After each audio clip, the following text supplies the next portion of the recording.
Alright, so pretty much I'm going to sum this up for all you guys, and I'm just going to back up the claims that my partner said, that I said, and I'm just going to prove finally once and for all why this proposition is simply not going to work, why this policy is just ridiculous.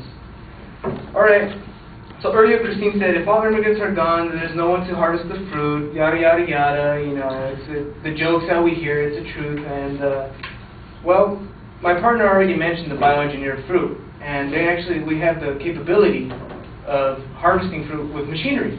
So that eliminates the need of that demand. And granting amnesty simply will, it will conflict with that. It wouldn't work. I mean, we already have the way of eliminating such demand, and they're just using that as an excuse. As far, that's how I see it. I think, for the most part, a lot of people do as well. Okay, I mentioned how it's going to be difficult to prove the 5 years.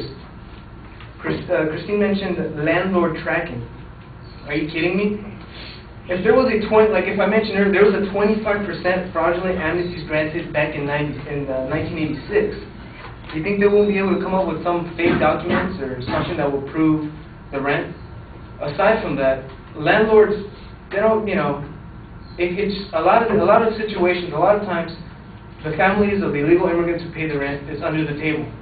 There is no documents, there is no information, or the houses that they're paying are under names of other people. The same as cars, when you register a car, and so on and so forth. It really is difficult to precisely track, the 5 years. And I'm just going to bring up again the incentive. I mean, if you just open the doors again, it's just more people are going to come. They're going to try to rush in here. Pregnant women are trying to come in, trying to have their kids here, and they're just going to wait for the next amnesty. And then, let's see, Chris mentioned that the values. Yes, they are technically criminals. You said it yourself, Chris, criminals. We're not trying to get them to cross the desert or be smuggled or any of that. We have laws in place so that they don't need to do that. The problem is, they're not trying to be American, they're just trying to be in America. So, Christine also mentioned that we can't blame them for the crimes at the end. And the thing is, and the security-wise, we should focus on terrorists.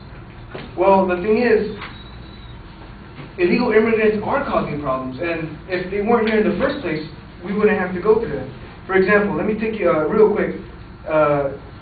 Jameson Taylor, in the article, Illegal Immigration.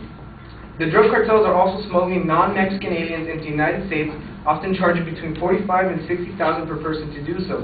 Since 2001, border apprehensions of special interest aliens are up 41%.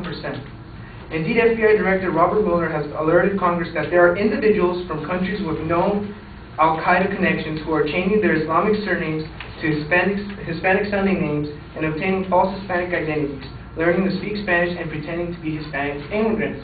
So what does that mean? Does that mean when they're in here, are they going to be granted amnesty? Remember, we're not just referring to Mexican people, we're referring to immigrants in general.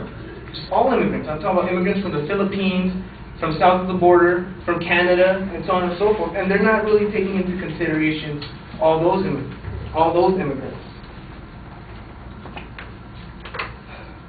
So, as I mentioned earlier, there already exists a process to get, to be granted a green card.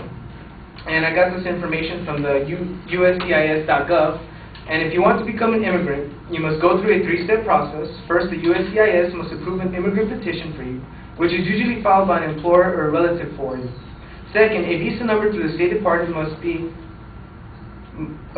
immediately available to you if you are already in the United States. Third, if you are already in the United States, you may apply to adjust to permanent resident status after a visa number becomes available for you. So, Chris, we're not asking them to be smuggled in and this whole ethnic theory. This has nothing to do with the economic standing of how this will boost our economy, how granting amnesty will boost our economy. We're not asking them to come in crates. We have laws set out so that I don't have to do that. And the problem is, it just doesn't work. Okay, so I'm going to sum it up with the claim that amnesty law of 1986 was unsuccessful in controlling illegal immigrants. This is going to sum up why granting amnesty now simply will not work.